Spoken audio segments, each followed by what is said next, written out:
Hello everyone, this is day 2 of my 30 days challenge. আজকে আমি ছিলাম বাড়িতে। আজকে তোমাদের সাথে শেয়ার করব বাড়িতে গেলে আমি কত কী খাই। ফার্স্টে সকালে ব্রেকফাস্টে অনেক অনেক খাবার ছিল, পিঠা, ডিম, রুটি, মাংস, ভাজি, রসগোল্লা, সেমাই, অনেক কিছু। এইসব খাওয়ার পরও আমার মন ভরে নাই, সেই জন্য আমি বের হয়ে গেলাম বাইরে।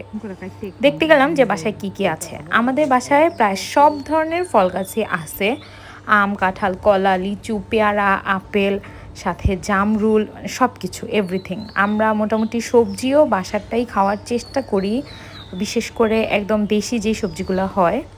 এটা ছিল মিষ্টি আলু, এটা খেয়েছিলাম আমি দুপুরে, সাথে ডাবের পানি, ডাব। আর যদি আম মাখা না খাই তাহলে তো বাসায় যাওয়াটাই একদম বৃথা। ঢাকায় তুমি যতই আম মাখা খাও, দেশের টেস্ট পাবা না। এটা ছিল আমার দুপুরের খাবার, পোলাও, সালাদ, সাথে ছিল ইলিশ মাছ, ডিমের কোরমা, গরুর মাংস, রোস্ট, ছিল পটল ভাজি, আর ছিল পাঙ্গাস মাছ। এটা একটা বিশাল বড় সাইজের পাঙ্গাস মাছ ছিল, নদীর পাঙ্গাস। এটা অনেক বেশি মজা ছিল। সাথে একটু পায়েসও খেয়ে নিয়েছিলাম। তারপরে বিকালবেলা রেডি টেডি হয়ে চলে গেলাম একটু ঘোরাঘুরি করতে। গেছিলাম একটু চা খেতে মেনলি। তোমরা কেউ বলো তো এই চাটা আসলে কোথাকার? শরীয়তপুরের মানুষ এই চায়ের দোকান বা এই রেস্টুরেন্ট চিনবে না তা তো হতেই পারে না। রাত্রে বাসায় ফিরেও খাওয়া দাওয়া করে নিলাম, খুবই সিম্পল একটা খাবার ছিল। তারপর ঘুমিয়ে গেলাম, কারণ পরের দিন আমার ঢাকা যেতে হবে। Thanks for watching.